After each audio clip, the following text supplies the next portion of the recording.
All right, good evening. We are live on a Tuesday. It is March 23rd, 2001. We've got a whole lot going on.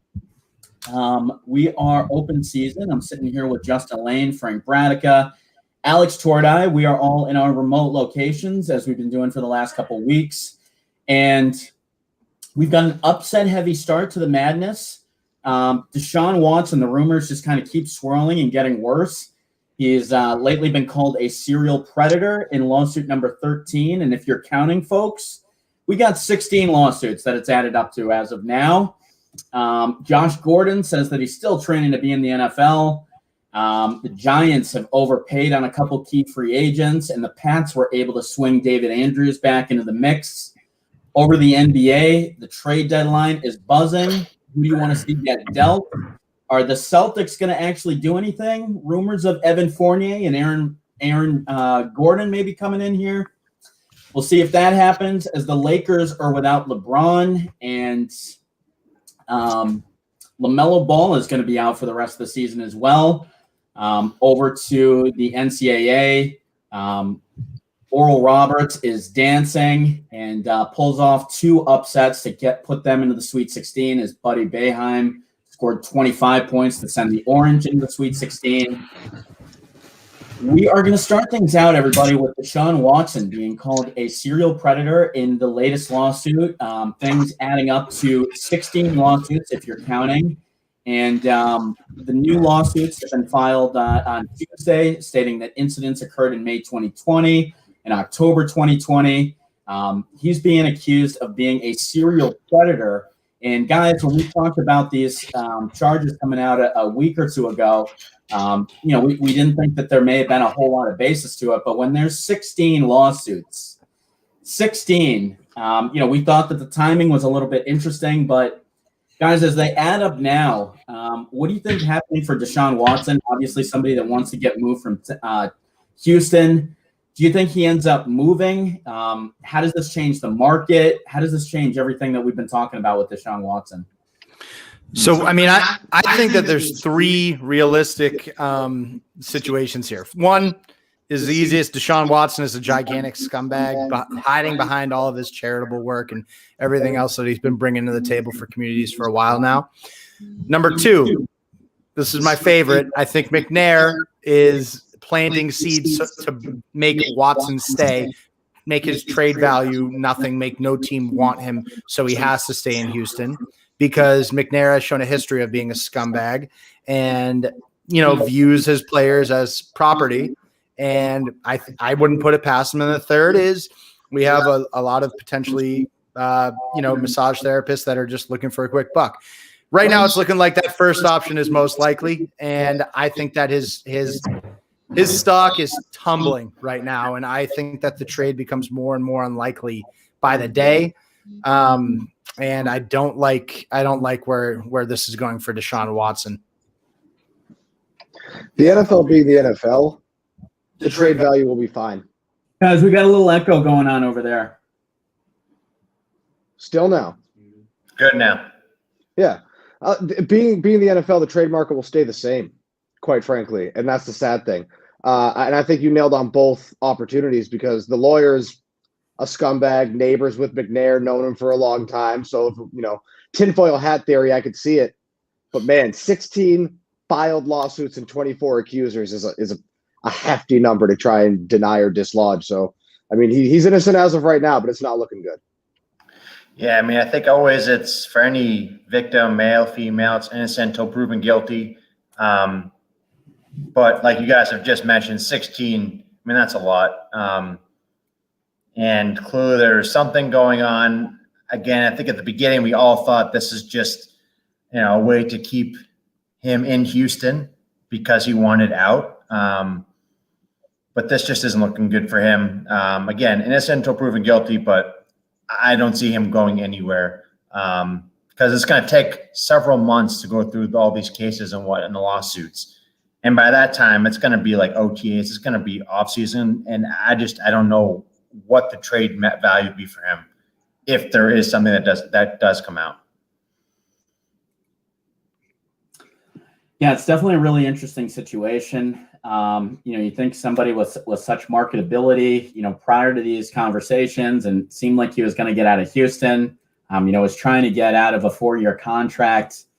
Just a lot to kind of put together here as we go through a lot of these charges. That's pretty much, I think, what we wanted to say on that. Moving on, Corey Davis says that Sam Darnold is going to be the QB for the Jets. I'm not quite buying that, but it is interesting that Sam Darnold has stayed there, that they haven't really moved him yet. Do you guys think Sam Darnold is going to stay with the Jets this year? Do you think someone is going to save him? It seems like he needs to get with a better offensive guru. It seems like Adam Gase has really tanked his career. Do you think somebody ultimately gets their hands on him, or do you think he's going to finish out this contract with the Jets? He's probably going to finish out the contract. And if you're the Jets, you really should hold on to him, because I think he's great. And I think he's your candidate for the next Tannehill. He really is. He's going to go to a team that knows how to use him, have some weapons around him, and you're going to see a completely different Sam Darnold. Now, at his best, he probably still turns the ball over too much, but he's got far too much talent. I think the Jets have so many holes right now that you keep Darnold. If you want somebody else, you trade down maybe towards the bottom end of the top 10. Maybe you get their pick and maybe another first-round pick the next year if someone's that desperate to get a quarterback. But you need O-line help. You need wide receivers. You need a defense, linebackers, cornerbacks, everything. Getting a new quarterback's not going to solve anything. And they have a new coach coming in. I think Adam Gase is just the opposite of a QB guru. He just ruins quarterbacks. So, I think he stays, and I think he's going to be a good quarterback if he's in the right system. Yeah, I'm also a Darnold fan. I totally think that this guy can turn it around if the Jets give him an opportunity to. If they trade him and he succeeds elsewhere, they're going to feel pretty stupid. He's still one of the youngest quarterbacks in the league. You have to give this guy a chance with a legitimate coach. I don't think that there's a QB besides Trevor Lawrence that you can give up Darnold for in this draft. I just don't. I think Darnold has all the intangibles, all the talent. He just needs some help. He needs a real team around him. And there's a lot of holes, again, that you need to fill before you start going with quarterback. If you look at a lot of these organizations that have had success, they build a team first and then the quarterback usually comes in last. And that's how you get over the hump and you actually have a winning team. Few teams that come to mind, like the Broncos when they got Peyton Manning, the Seahawks with Russell Wilson. Even the Patriots with Tom Brady. They had a great team built around, ready for a quarterback to really seize that opportunity there. You look at the Chiefs with Mahomes. They had a full team ready to go before Mahomes really stepped up and took them to the next level. I think it would be idiotic to pick a quarterback right now. But then again, we are talking about the New York dumpster fire Jets. Go ahead. I was just gonna say one last thing. If the Jets really wanted Trevor Lawrence, wouldn't they have tanked and lost every game last year? I feel like the Jets were in actually a good amount of games for the second half of the season, and they won a couple games. If they knew for sure, halfway through the season they were 0-11, then they won a game. Then I think they won 2 games, and they were in. They almost beat us the first time in New York. I feel like if Darnold wasn't their answer, they would have just lost every game. I thought that was the reason why they kept Gase in the first place, because he's such a bad coach. Yeah, totally. I think they should have tanked the whole way through. It's amazing that they kept on Gase and then, pretty much just to tank all the way through, and then they end up winning those games and losing that spot. It's that was the only thing Jets fans had to hold on to this year. Josh Gordon, this is somehow another story that he is training to play in the NFL. How many times does this guy have to fail before this is not a story anymore? How many teams are going to take chances on this guy? I'm tired of this being a story. And I feel like even if he gets over the weed stuff, it always seems to be harder drugs with him and other reasons that he can't continue to be in the NFL. This guy has had one good year in the last 8 years. Is anybody interested in the fact that Josh Gordon's still training to be in the NFL? Absolutely not. He originally put on that 20 pounds in his first ban, and we all thought, well, if he can maintain his speed, he'll be even better. Never came to fruition, kept getting suspended. We're done with this guy. He's the anti-Ricky Williams. There are players that can do this, that have retired multiple times and come back and still been good. He hasn't done it. He's never come back to that same form, and he's not going to now. It's like Stephen A. Smith. Stay off the weed. That guy can't stay off any drug. I mean, that guy has literally so many physical abilities. He could be the most dominant receiver, or he could have been. He's obviously a little bit older now. But, I mean, at this point in his career, he could be a great number 3, maybe borderline number 2 on a crap bag team, make millions. But we all know he's going to go right back to it. I mean, when he was in New England, they literally had an FBI guy staying with him, or an ex-Boston cop in his house to make sure he didn't do anything wrong. And he still went back to the weed in Pittsburgh. Like, the guy just unfortunately just can't get off the weed. And it's unfortunate because he had a really promising career. When you talk about pure talent. Go ahead. No, you go ahead, Billy.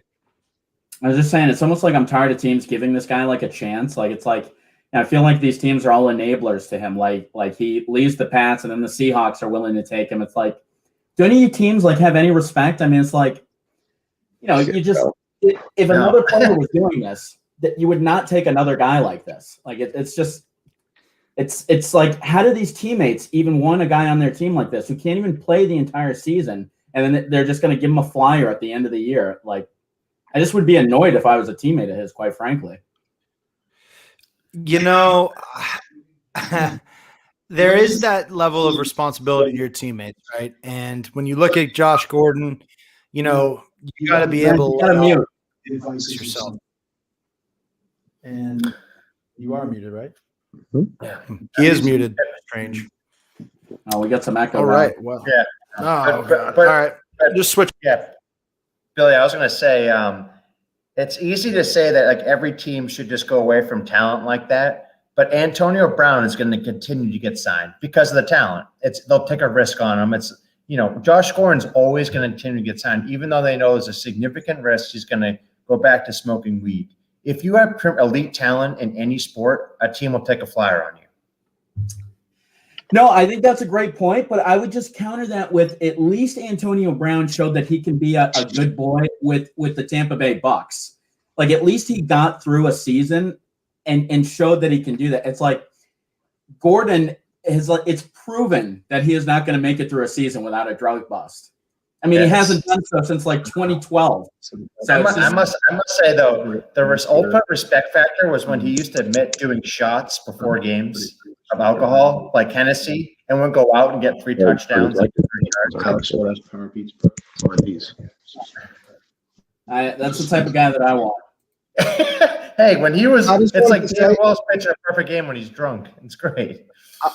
In sports, there's this like linear equation: production and tolerance.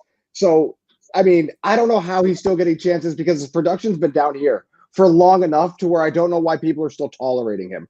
You get it from other players like Antonio Brown. He still produces, so you're still going to tolerate him. It's very true. In any sport, too. Basketball, baseball, hockey, football. If you have talent, especially basketball. Especially basketball. Very true. It's not a lot of good guys in the NBA, unfortunately.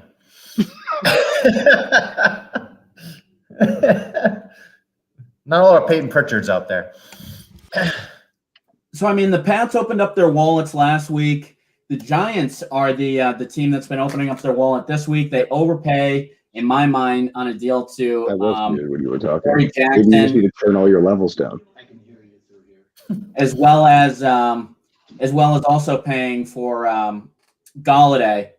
And I like the Galloway signing, but Adoree Jackson, think that's a little bit too much. And quite honestly, if you have a quarterback like Daniel Jones, I don't even know how much somebody like Galloway is going to help you out.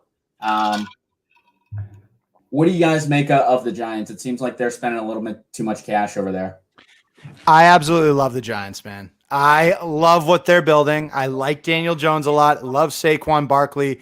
We've got some great talent now on the outside. Darius Slayton's a number 2. He's not a number 1. And we've seen what Daniel Jones was able to put together with Slayton. So I could not be more excited about this Giants offense. I still think Evan Ingram's a bum. If he can fix his cases of the drops and they get this offensive line right, you're going to have to respect Saquon Barkley a lot more now, or you're going to have to deal with Golladay and Slayton going downfield. Evan Ingram too, because he can get open. He just doesn't have, he has stone hands, but this is a great offense talent-wise that they're building. I just want to see a little bit more. I want them to add to the O-line through the draft.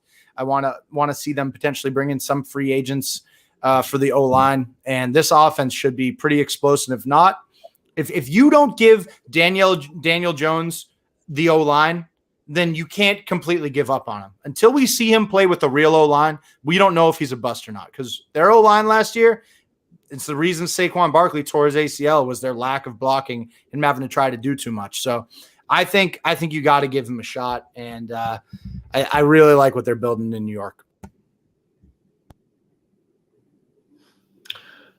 So is Nate Soldier still on the Giants, or is he retired, or has he been released? He's still on the team? He's structured. Okay. Remember when they signed him, we all laughed like, what a bunch of idiots. Because, like, I mean, to me, Nate Soldier was very overrated when he was on New England. He was okay, but the amount of money he got was ridiculous. They still haven't fixed the O-line. And Saquon Barkley is a phenomenal talent. I will never say he's not one of the best. But when you draft the running back number 2 overall, I never have seen it actually work. Like, you only have a certain amount of time period in their elite years to, like, make a serious run, and not many teams led by a running back win a Super Bowl. I mean, that's just how it is. I like Golladay signing, but I don't think that was necessary. I feel like you could have put that money in the O-line, because Sterling Shepard's there too. He's still a good receiver. I know they got rid of Golden Tate, but Darius Slayton's pretty good. They need to fix the O-line. That's the most important thing. They're never going to go anywhere without an O-line, especially behind an average, slightly above average quarterback. I mean, it's no doubt they need offensive line help. Everybody needs offensive line help. But if you're looking, and again, the Giants and the Patriots both had similar off seasons. You know why? Because neither roster was very good. So when you have the money and you don't have the players, you tend to spend it. Yes, they probably overpaid Golladay, and maybe he's a little bit redundant. But again, you don't know what you have in Daniel Jones. So give him every opportunity to succeed before you find out if you have to pay him or not. I mean, they better not pay Daniel Jones. I mean, that'll be a big problem. That'll be a big problem. Daniel Jones hasn't been that bad. Like, I know he gets a lot of crap, but I mean, he shouldn't have been taken where he was. That's the Giants' fault. They took him at 17, what they should have done. It'd be a good pick. But they took him at 6 instead, and they could have got better players there. He was going to be there with their first pick later in the draft, but they took him there. That's their own fault. Yeah, I mean, I'm just not crazy about a guy that regresses in year 2. Guy threw 3 more touchdown passes than Cam Newton last year. Hey, he went to Duke, man. That's where these great quarterbacks come from. That and UNC with Trubisky, 2 great programs for football. We all know how good of a football school Duke is. Yeah, you don't have to tell me. So we talked about the fact that the Giants were big spenders. The Pats, we all know that they spent a lot, but one of the moves that was really sneaky and a move that I didn't think was going to happen was David Andrews signing with the team. It seemed like that was a foregone conclusion, that he was out of here. Even Julian Edelman had posted that, was kind of like saying, congrats on a good career with the Pats and good luck elsewhere. It looked like things had opened up for him to go to Atlanta, being that he's a Georgia boy and they needed a center. It just didn't seem like the Pats had enough money for him, but they bring him back. They brought back a lot of guys from this team. And, they do all that without getting a quarterback. It definitely leaves you scratching your head a little bit, but the David Andrews signing was definitely a positive. What do you guys think is the plan for this team?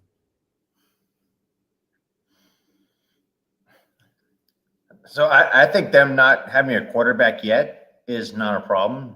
I think that they're going to get a quarterback via the draft, or I honestly feel like they are waiting and hoping on Garoppolo, which I don't want, but he's better than Cam Newton.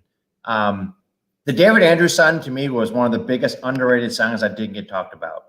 He's the leader of our offensive line. We lost Joe Thuney. We need him there. Ted Karras, I think that's how you say his name. He was like average for us. He wasn't great. You saw when David Andrews went out last year how bad we needed David Andrews.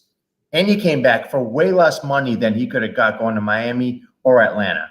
So I think it's a very good signing. I think this team next year, if Cam Newton's a QB, it's going to be a lot of the same thing last year, which is unfortunate, but at least he'll have some tight ends to throw to. Well, when you saw Alex Mack get 5.6 guaranteed and he's the best center on the market, you knew David Andrews' number was going to have to come down. And that only benefited the Patriots. And again, there's only so many teams with cap room after the pandemic and the cap actually going down. It's one of the few times in the last 2 years that it's lined up for the Pats. Because after 20 years of it lining up, last year nothing lined up for them. And this did. And again, when the best player in the market goes for a little bit more than what you went for, even if he deserved more in a regular market, you knew his number was going to have to come. Yeah, I mean, obviously this is a huge signing for the Pats. No two ways about it. I can't believe he didn't leave and just go chase the bag. I would love to know what he was offered from other teams, but this is huge, especially as they're rebuilding that O-line, bringing in Trent Williams again, and losing Tooney. This is big, getting that sense of familiarity there. I think that obviously this is going to pay dividends long term. Hopefully we do get the quarterback, though. The plan for this team is to keep building. I can't wait for the draft, and hopefully they will continue to add playmakers on offense, because I still think that we're missing some pieces. We're missing a pass rusher. This is a 12-5 team. Even if they have Cam Newton throwing sub 10 touchdowns, they're a 12-5 team. Let's not forget, we did get Kyle Van Noy back last week, too. That happened after last week's episode. That was another great signing. What was it, 2 years, $11 million? Remember when he got a 5-year, $50 million deal last year, and we got a compensation pick for him, and then he came back for 2 years, $11 million? Like, Belichick must have just been like, him and Nike were having a good time last week. Bringing back everyone cheaper than they would have gone elsewhere. That signing was big. Their linebackers are coming to fruition. I'd still like them to sign another linebacker in the draft, or draft a linebacker per se. Parsons would be nice, yes, but I want them to draft a quarterback. I know they won't, but I so badly want them to draft a quarterback in the first round. I want them to trade up. We have so many draft picks now you can trade up with. Give them what's his name too? The wide receiver, Harry. Please take him. I'll give you a bag of too. The Texans want Harry. Yeah, I don't think that's gonna do anything for him. I just feel like the Pats. I mean, you can keep dreaming. They're not taking a quarterback in the first round. So what do you think is going to happen, Billy? Let's open the dialogue up. What do you think is going to happen? They're going to take a defensive. They're going to take like a linebacker or something. You know what they're going to do. But don't we need them to hit on an offensive? What's that? Don't we need them to hit at 15? I mean, we've missed on a lot of first and second round picks in the last 10 years. The reason I don't want them to get a quarterback is because I have no faith that they're going to choose the right guy. Go ahead and draft a position that you know you can nail, because you have to hit this pick. The last time you were picking this high was Nate Solder, and I can argue you made the wrong pick. But your team is not nearly as good as it was back then, and you don't have the best quarterback of all time. You have to hit at 15. If we got Parsons at 15, you got Hightower in his last year for retirement. That's like a potential replacement for a solid 7 years right there. To went from Mayo to Hightower to Parsons. Like that's what you need. And he's good at drafting linebackers. He just sucks at drafting an offense. He can't draft receivers. He can't draft quarterbacks, except for Brady. He's great at drafting linebackers. He's very high success drafting linebackers, even dating back to getting Collins in like the third round or second round, wherever you came out of. He's very good at drafting linebackers.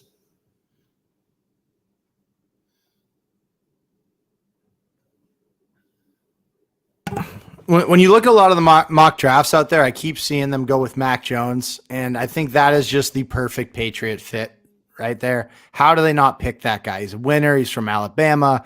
I mean, he's an underrated guy. People, he's the 5th rated quarterback out of the 5 that are like true first round talents. That's the guy I want, and that's the way I want to see them draft more than anything. I think that they're going to go. At 15, he could fall there. Why do you think that he's going to be available much later? I think he would be available. I just think that might be a little bit early for him. I don't think so, man. This kid's a stud. this kid's a stud. Yes, he had the best players. He was tearing up the SEC.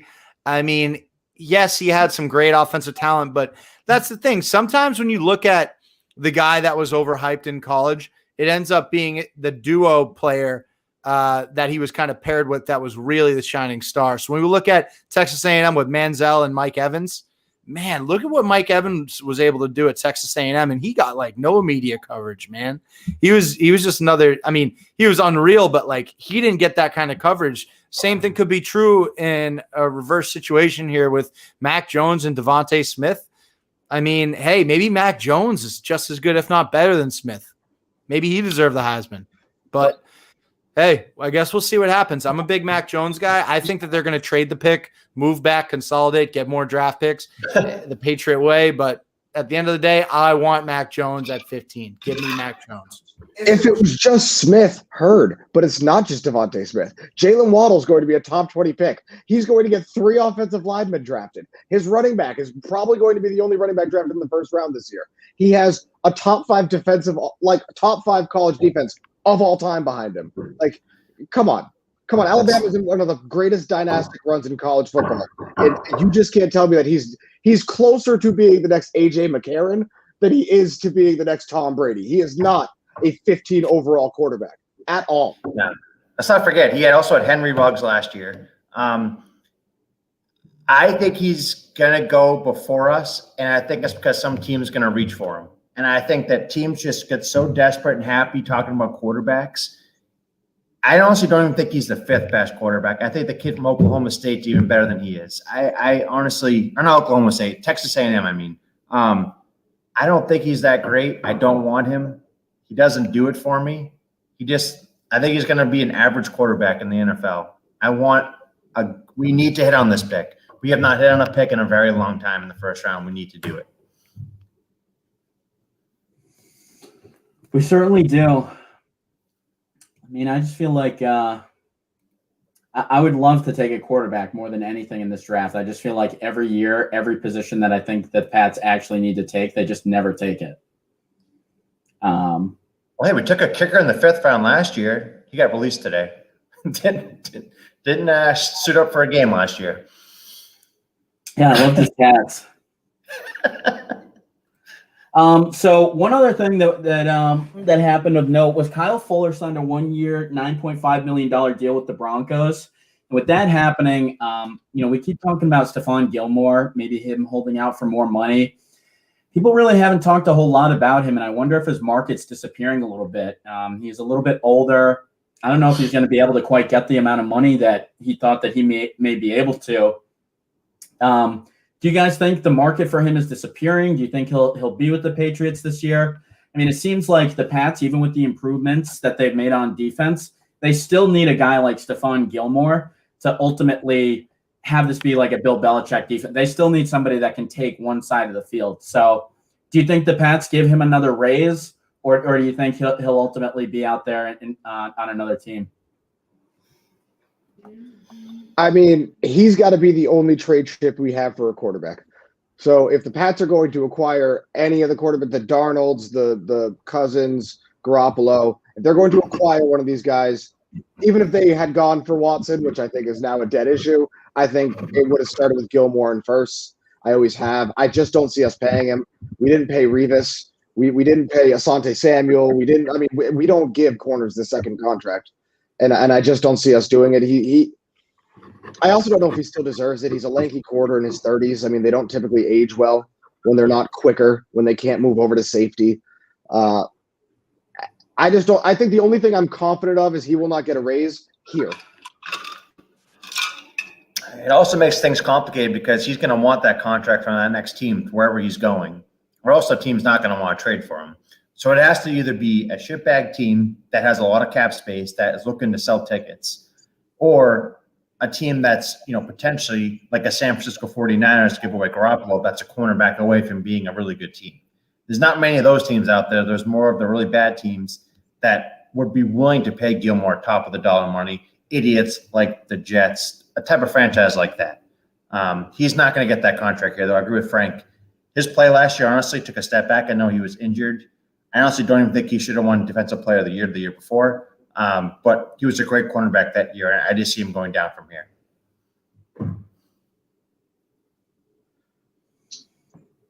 Yeah, I agree. Yeah, I agree as well. Can I make the comment that he's one of my favorite middle fingers Bill has ever given?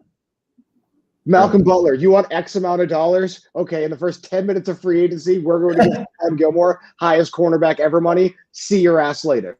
I honestly had never even heard of Gilmore when they signed him. I'm like, who the hell is Stephon Gilmore? I mean, A Buffalo Madden All-Star. Yeah, the Buffalo Bills used to be like our AHL team, like minor league team. Chris Hogan, Stephon Gilmore. Just take players from Buffalo. Come on down. You're never going to do anything in that shitbag franchise. But that was a great contract. Now looking back on it.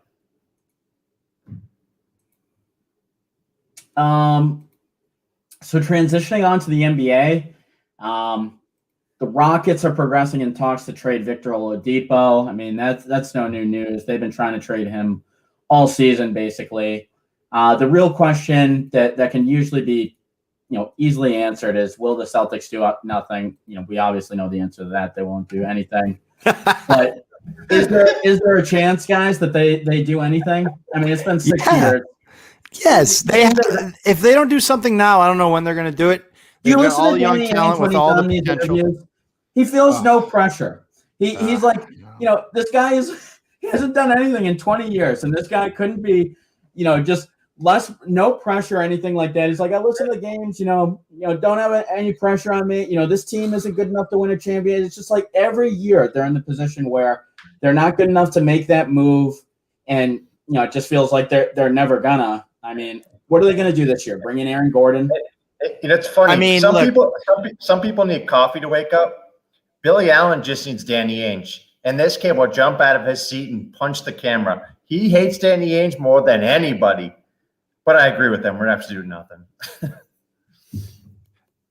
I mean, look, when we look at Danny Ainge, right, and he's been asked to trade his young talent for established pieces because he's building this team to try to be a dynasty here. And he's got a ton of young talent on this roster. Pritchard, Robert Williams, Grant Williams, Romeo Langford. Before we work on a dynasty. Grant Williams is the key. Look, man, these are all young guys learning their way in the NBA, and they're all going to be very, very valuable. When you play franchise mode or dynasty mode in 2K, right? You don't want to just get rid of all your young players before they hit their potential. These kids have barely scratched the surface of what they're capable of. I understand what Danny's thinking. I don't agree with it. I would rather have him get Jay and get the two J's, the pieces they need to win now. But I think waiting till the offseason also has its positives, right? We only have a $17 million, luxury, whatever it's called. It's escaping me. We only have a $17 million exception. Yeah, trade exception versus a $27 million trade exception if we wait till the summer. So Danny can do a lot more with that if we come to the summertime versus moving on it now. So it just depends on what's available, man. The deal has to make sense. Hopefully, he doesn't just wait, and ultimately this exception expires and we're screwed. Look, the deal does not need to be right because we need to make a deal. Because what you have does not work. This is not the beginning of a dynasty. And young talent is loosely defined as Grant Williams. Might be the best segue in talking head history. I respect you for it, but it doesn't add up like that. We had the young talent to trade for whomever we wanted. We said the asking price for AD was too high. We said the asking price for KD was too high. We said the asking price for Kyrie was too high. So we sent them an injured player, had that trade rescinded, and had to do it again. The trade doesn't need to be right. We need a center. We need a rim protector. We need certain things. Do that. Because at this point, I don't care if it's not the perfect deal.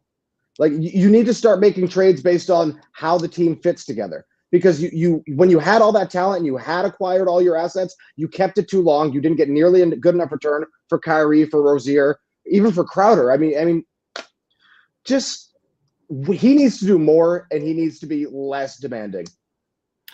And I think too, at Kemba Walker, oh my God, it's funny. Like, we didn't want to pay Isaiah, which I completely agree with, and never wanted to pay him. But we've missed now on 2 point guards, 2 point guards that should be leading our franchise. Obviously, Kyrie left. He was a piece of shit. We all agree on that. But his talent was beyond we haven't seen before. Kemba has been hurt. He's never really fit in, glued in with this team since he got here. It's unfortunate. I disagree with that. When did he play well? I believe that when he's hitting his shots, Jason Tatum and Jaylen Brown play a different team brand of basketball that we simply do not see when he's not playing or he's not playing well. I think he's the only other established player on that team that the 2 J's respect.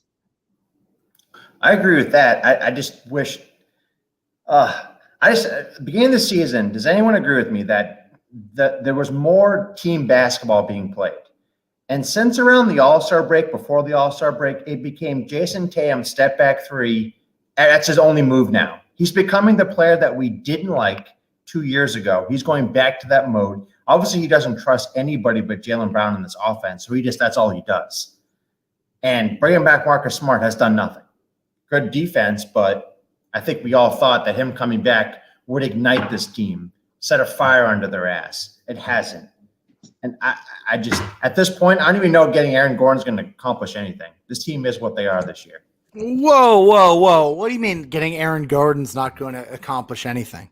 He's a pretty talented guy. What's he going to do? He's going to be a key piece. He's going to be great on defense. He's going to be someone that will allow us to switch throughout. Great on defense. Yeah, I think in this system, he will be great on defense. Yes, I do. I mean, look, especially what we need guys like Aaron Gordon. We need them. We have our finesse guys. We have our wings that are, on the smaller end. We need more length. We need more explosiveness. We need more strength. Aaron Gordon brings all of that to us, and I can't wait to see it if we get him. I'm not giving up Marcus Smart for him. That's not something I want to do. Billy, you're probably on the other side of the fence on that one, but I really don't want to give up Marcus Smart in this deal. I think maybe a young player like Romeo Langford and 2 first-round picks should ultimately get it done. The Magic are looking for wing talent, and that is something that we actually have. So that's what I like to see. I'd much rather stick with Nesmith than I would Romeo Langford at this point in time.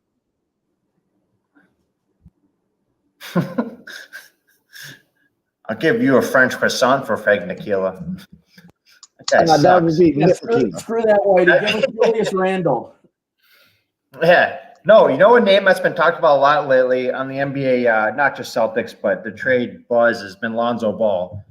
Lonzo Ball this year has taken significant steps in his offense. Smart. I know, seriously, give me Lonzo Ball any day of the week for Marcus Smart. I would do that in a heartbeat. No one wants to talk about Lonzo Ball. He's hit more threes than Trae Young this year. He's hit more threes than a lot of established shooters in the NBA this year. And he doesn't get talked about enough. And he's a great defender. Great ball distributor. I think we missed our chance to get Lonzo, though. I think that the price point is high now. I mean, Lonzo's been fantastic. If the Pelicans are smart whatsoever, they will re-sign him and keep him for the long term. He doesn't want to stay there. He wants out of there badly. He wants. Does he want out? They're not going to pay him that. $20 million a year? You think that that's too much for Lonzo Ball with what he's doing this season? Because I don't. Yes. $20 million is not too much for Lonzo when Evan Fournier makes $18 million a year. Lonzo Ball needs to go to a team where he's got shooters around him. He's just distributing kind of like Rondo-esque back in the day. But Lonzo can shoot. Lonzo's proven he can shoot. He's a good shooter. Point guard and averages 5 assists a game. I mean, what's going on over there? So you wouldn't trade Marcus Smart for Lonzo Ball, Billy?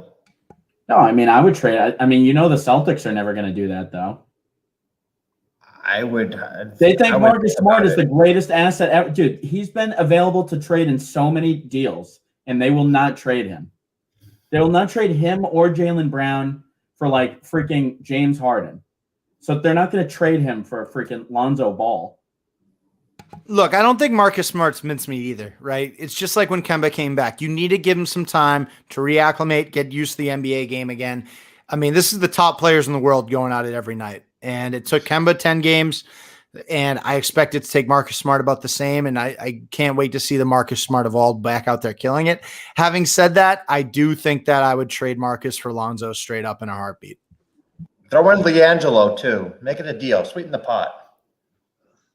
Smart LiAngelo got and cooked. Smart just got cooked by Ja Morant.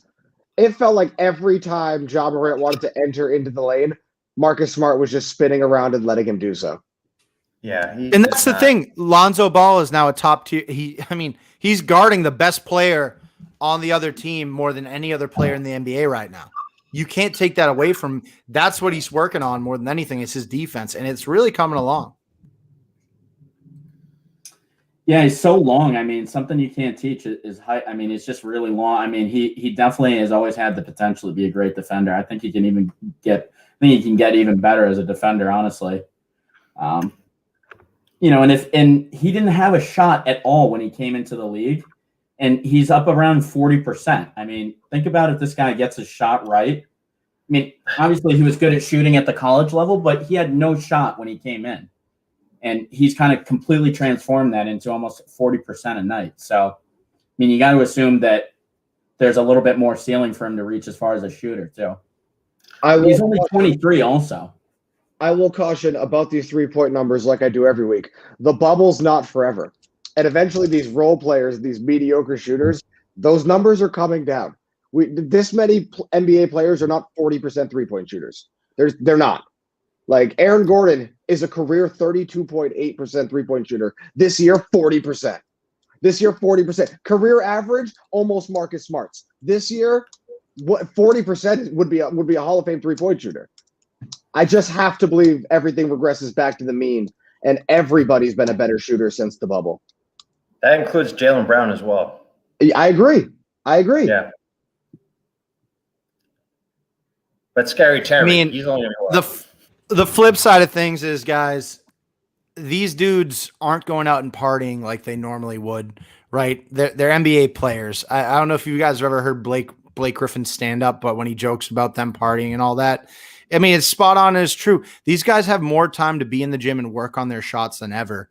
And I think that's a big reason why we're seeing this big jump in a lot of guys who we thought couldn't shoot and this and that, is they're spending more time in the gym than ever right now. So I would caution that these numbers might not go completely back to normal, and some of these players have made significant strides. These players have always shot 40% in the gym. In an empty gym at practice at a Boys and Girls Club, these players have always shot 40%. Yao Ming was a 3-point shooter in practice because he had range. He was a good shooter. It's when you're in an NBA game and there's a crowd that the numbers start to come down. The crowd's a much bigger factor than just the practice because these dudes are already putting up hundreds of thousands of jump shots.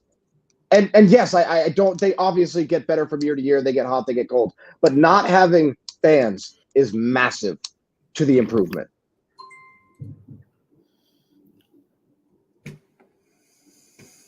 So, moving on from that a little bit, the Lakers are now without LeBron, and obviously that's going to change up things in terms of the MVP race. Because it seemed like this was finally going to be the year that they gave LeBron an MVP. He's just been getting hosed for the last however many years. How do you guys think that this changes the MVP race, and who's your favorite to win? My favorite is Harden. And I never thought I'd say this because I can't stand James Harden. But I've also never seen James Harden play this brand of basketball where he has, at this moment, and again, still have little faith that he can do it in the playoffs, but he has subjugated his ego and his game completely. He has become a legitimately efficient point guard, which he has been at no other point in his career. Even while leading the league in assists, high turnovers, high volume scorer. This is a different brand of basketball for him, and I love to see it. I think Jokic is the betting favorite in Vegas, and I think that's for a reason. Ever since Steph Curry, we've had the last 6 players lead the league in the NBA in player efficiency rating have won the award. So all signs point to Jokic. I mean, the 2 MVPs are Embiid and LeBron, and neither one of them can win it based on how many games they've missed. So it's wide open, and that's why I'd go with Harden. I think him and CP3 are the only 2 players on their current team that are a top 3 team in their conference, and that are tangibly the reason for it. That you can put your finger on it. All right, the Suns were a 10th seed. The Suns are the 2nd seed in the West. The Nets were good. Kyrie went on sabbatical. KD got injured. If Harden wasn't there leading them, they're right where the Celtics are, right where the Knicks are. They're floating around that 8th seed. The fact that they're, I think, 2nd in the East is a lot due to Harden. All right, this is either going. It's not going to Harden. He has too much talent around him. It's not going to him. It's going to either Jokic or it's going to Dame Lillard, who is my pick. Guy just dropped 50 points on 20 shots. 6 seed. One of the most ridiculous stat lines you will probably ever see is that. 6 seed. Come on. Damian Lillard has been unbelievable, and he's going to continue to be unbelievable. And with some of the heavy front runners out and Giannis fatiguing, I mean, even Harden fatigue, haven't been in the race so much. I think that the NBA is looking for something new, and I think it's either going to Jokic or it's going to Lillard if both of them keep up at this pace. Jokic has been ridiculous, and I think he'll continue to do so, but I think Dame could edge him out. We'll see what happens. Yeah. I mean, I think injuries have cut out, obviously, the top favorites. And right now, there's no clear person that should have it. There's a couple potential guys, and like everyone's waiting for that person to just take it. And Giannis is not going to be that guy this year, unfortunately. I don't know what's going on with him. He's having a good year, but not Giannis level. Jokic has been really good. Jokic is good every year. Harden has been really good since he got to Brooklyn. I don't know. I honestly don't know who is going to win it. And I think at the end of the day, it's going to come down to who plays the hottest the last month of the season and gets their team into like a 2 or 3 seed. Because Dame Lillard does that, he could get it. If Denver gets like the 1 seed or 2 seed, he could get it. It's really hard to describe who's going to get that award right now. It's also really hard to win it as a 5th or 6th seed, which is what the Nuggets and the Trailblazers are right now. Exactly. Realistically, the award should go to CP3, but he's not having a spectacular season. It's just that's the exact same team, and they are 3 times as good on both sides of the court. Like he's probably the leading to the most wins over replacement from last year. But I understand why he's not going to get it, and I think he's only averaging like 18-7. His numbers aren't great, but he's the reason. He's the X factor. He's the MVP of the second best team in the West. So another thing talking about the Lakers like being hurt is what if LeBron and AD come back, say the Lakers go on like lose 10 games in a row, and they somehow get to become the 7 or like 6, 7, 8 seed, and they have to play Utah or one of those teams in the first round. They could be the most loaded 7, 8 seed of all time going against Utah. And I still see Utah winning. I'm with you now, Frank. Utah is nasty. They have so many shooters. It's ridiculous. All they do is shoot threes. And Gobert just gets every rebound. It's absurd. Yeah, if you told me at the beginning of this year that the Suns and the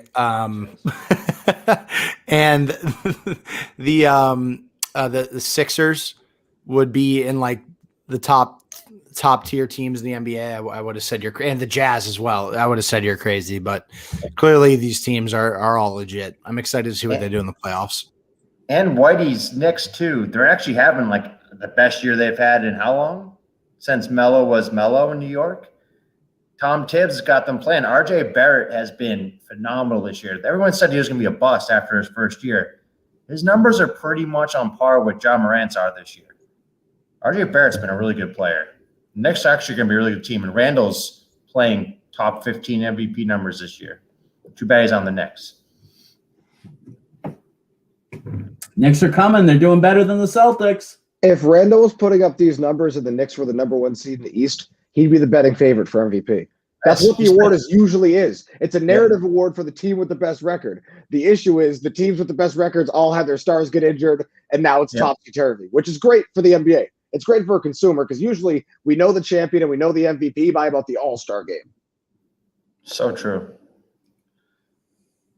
Yeah, the NBA is the only league where you know who the finals, who's going to win the finals, who's going to win the MVP. You know all that stuff before the beginning of the year. And even the best teams, it's like, you know, all these guys can go, they can get bought out and go to the best team. Like Blake Griffin, you're going to go to the Nets. It's like, you know, in the NFL, you don't see the best player. DeAndre Hopkins doesn't go to the Chiefs in week 16.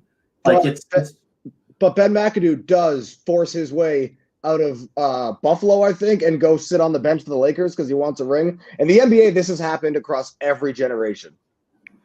Wilt is, even before free agency, Wilt is going to find a way to end up with Elgin Baylor and Jerry West. In the NBA, this just happens.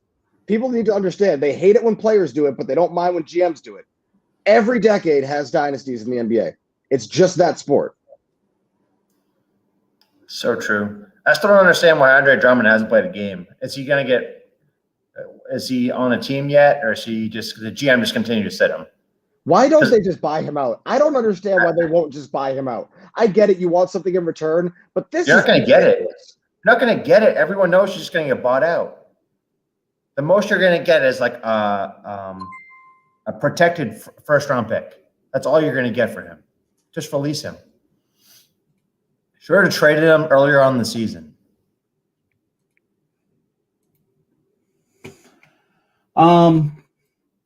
So as we move on, obviously LeBron is out, but another huge loss is LaMelo Ball, most likely going to miss the rest of the regular season with a fractured right wrist.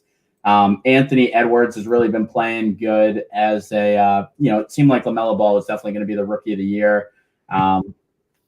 But is there another candidate, guys, that could maybe be the dark horse in the rookie of the year sweepstakes? Obi Toppin.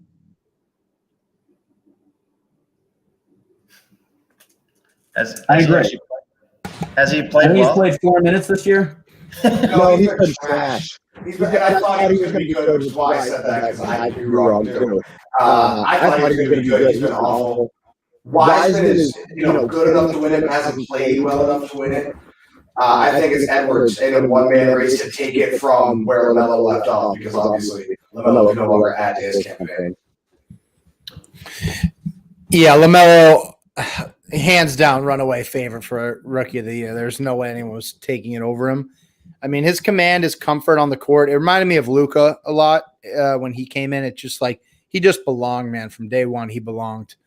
And now we look at Anthony Edwards, the kid with all the potential, the kid who was picked first overall. I mean, there's no one else that you can really give it to outside of Edwards or LaMelo, unless Edwards, gets hurt as well and misses the rest of the season. It's got to go to Edwards if he can continue doing what he's doing and balling out. If he regresses from this last 10 games or so he's played, I still could see them giving it to LaMelo just because of how electric he was. But right now it's looking like this is Edwards' race to lose.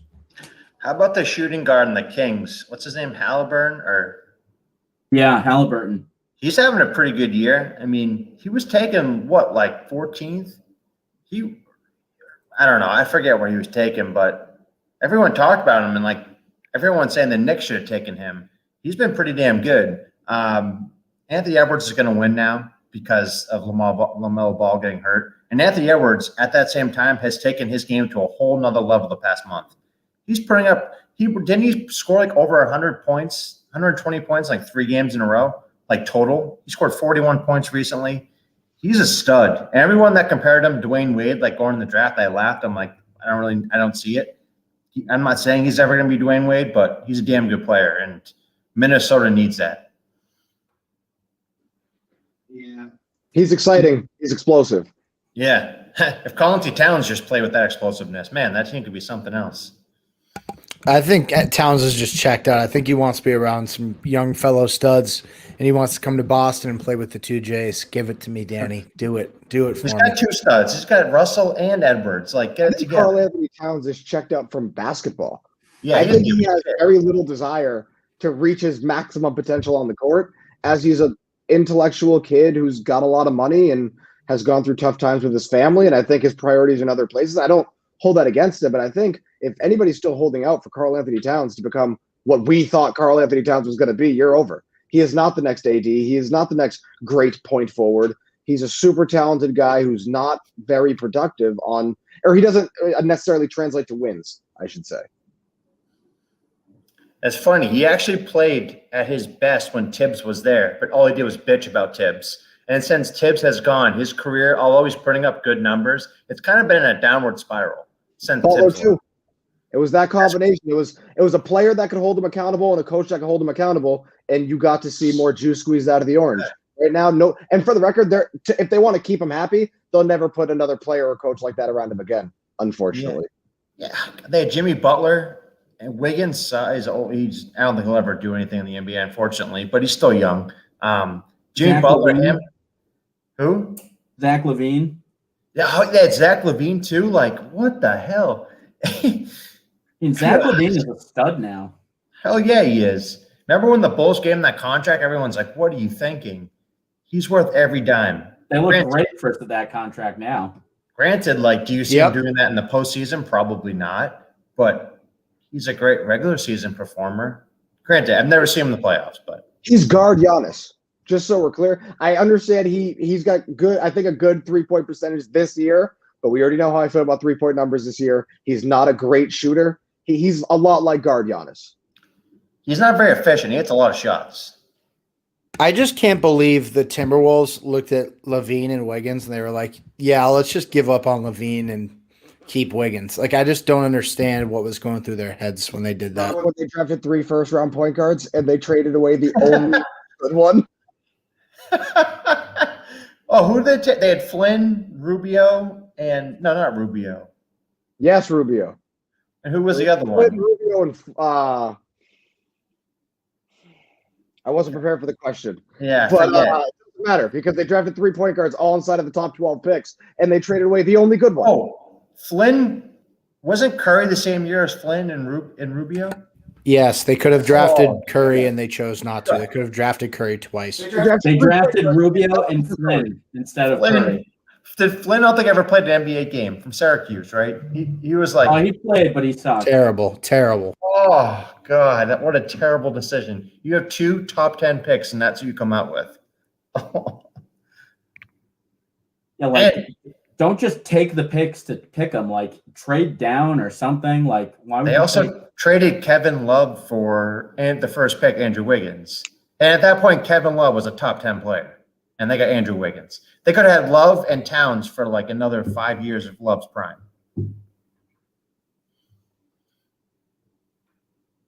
I thought they got a good haul for Love, though.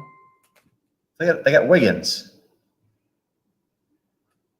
They didn't get anything else for Love. I think it was just a first round pick, right? It was I something believe else. they also got Anthony Bennett. Oh, Okay, well, now that you say he so, was the number 1 pick. I mean, if you could get 2 number 1 picks for Love, you've got to do that deal. I know, but like, look at how good Wiggins has been. I mean, that trade worked out for LeBron so well. He's coming back to Cleveland, and Cleveland has the number 1 pick. How do you get Kevin Love? Give him this pick. We thought Andrew Wiggins was like the next LeBron. Like, I agree. I agree. You have to do that trade if you're Minnesota. But just looking back at it now, their franchise has just been terrible. And they won't even let KG own the franchise, which is just ridiculous. They won't even let KG like have any stake in that team. He's like the only thing that's been good on that team. They won't raise his number to the rafters. Like, he was the best player in that franchise history. Apparently, they said like they were going to give him some say in like ownership or something, and then took that back or whatever, and that's why he's so upset. Yeah, I mean, KG always loved Boston over Minnesota once he came here and experienced it because he didn't have to deal with an idiot of an owner. He hates Glenn, hates him from the bottom of his heart. I believe Glenn hates him too. They said they were going to retire KG's number, and he said, no, there's only one place I want my number retired, Boston. And I can't wait for that day to come. I think it's happening as soon as the fans are allowed back. I'm pretty sure in full capacity they're going to retire KG's number. Yeah. Him and LeBron will own the Celtics in just Oh, maybe. It's coming down the pipe. please don't say that. Oh. So as we look ahead to the Sweet 16, does anybody have any big predictions or anything like that to end the show? Ohio, all the way, taking the chip. Didn't they ever get kicked out? No, they just won. Ohio University, not Ohio State. Didn't Creighton beat them last night? No, they beat Creighton, didn't they? I'm not sure. I love who's the team that knocked out Ohio State that's gone 2 rounds? I forget. Oral Roberts? Yeah, Oral Roberts. Give me those guys. It's kind of exciting. 3 times they've made it out of the first round of the last decade, which is I like absolutely that. awesome. 9 double-digit teams made the second round of the NCAA tournament this year. 9. 9 double-digit teams. I love that. And how about the team with the nun from Loyola? $150 per cameo. She's So, banking. Sister So Jean or whatever. do you know that they were ranked? Jay Billis said yesterday that when they were doing the rankings for every team in the country, they're ranked 15th, and somehow they were an 8 seed. Tell me how that makes any sense. Like they should have been at least a 4 seed. And thankfully they're much better than they were seeded. And that's just a terrible decision on the people that make up these brackets. But let's go Nunn. Let her in there. Just let her call some shots. Shoot some Go baskets. Ohio. Go. Sister Jean, baby. All right. Well, hey, that's going to do it for us here. We appreciate everybody tuning in. We'll catch you same time, same place next week.